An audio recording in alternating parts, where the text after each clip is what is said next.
ഈ ഒരു ഒറ്റ ബോട്ടിൽ വെള്ളത്തിന് ഇവിടെ 5000 കൊടുക്കേണ്ടി വന്നു. അതെ, ഈ ഒരു ഒറ്റ ബോട്ടിലിന് ഇവിടെ ഞാൻ കൊടുത്തിട്ടുള്ളത് 5000 ഡോങ് ആണ്. ഈ 5000 10,000 എന്ന് കേൾക്കുമ്പോൾ നിങ്ങൾ പേടിക്കേണ്ടയില്ല. ഞാനിപ്പോൾ ഉള്ളത് വിയറ്റ്നാമിലെ ഹോച്ചിമിൻ സിറ്റിയിലാണ്.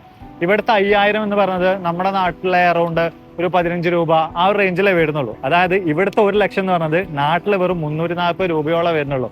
മാത്രമല്ല ഇവിടെ നമ്മൾ നോക്കുമ്പോൾ ഈ ഒരു ബോട്ടിൽ 5000 ആണെങ്കിൽ ബാക്കിയുള്ള പുറത്ത് ഷോപ്പുകളിലൊക്കെ നമ്മൾ നോക്കുമ്പോൾ അത് 25,000, 20,000, 30,000 വരെ വരുന്നുണ്ട്.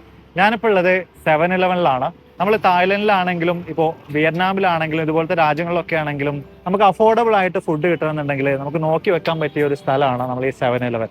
കമ്പാരിറ്റീവ്ലി ബാക്കിയുള്ള ഷോപ്പുകളൊക്കെ അപേക്ഷിച്ച് നമ്മൾ നോക്കുന്ന സമയത്ത് ഇവിടെ നമുക്ക് ചീപ്പ് റേറ്റിൽ ഫുഡ് ഐറ്റംസ്, വെള്ളമാണെങ്കിലും ബാക്കി ഡ്രിങ്ക്സ് ആണെങ്കിലും അതുപോലെ തന്നെ വ്യത്യസ്ത തരത്തിലുള്ള നൂഡിൽസുകളാണെങ്കിലും അങ്ങനെ തുടങ്ങിയിട്ടുള്ള കാര്യങ്ങളൊക്കെ തന്നെ ഇവിടുന്ന് പോയി മേടിക്കാനായിട്ട് പർച്ചേസ് ചെയ്യാനായിട്ട് സാധിക്കും. സോ നിങ്ങൾ അടുത്തൊരു ട്രിപ്പ് പ്ലാൻ ചെയ്യുന്നുണ്ടെങ്കിൽ തീർച്ചയായിട്ടും നമ്മളെ 7-Eleven ഒന്ന് നോക്കി വെച്ചോളാം.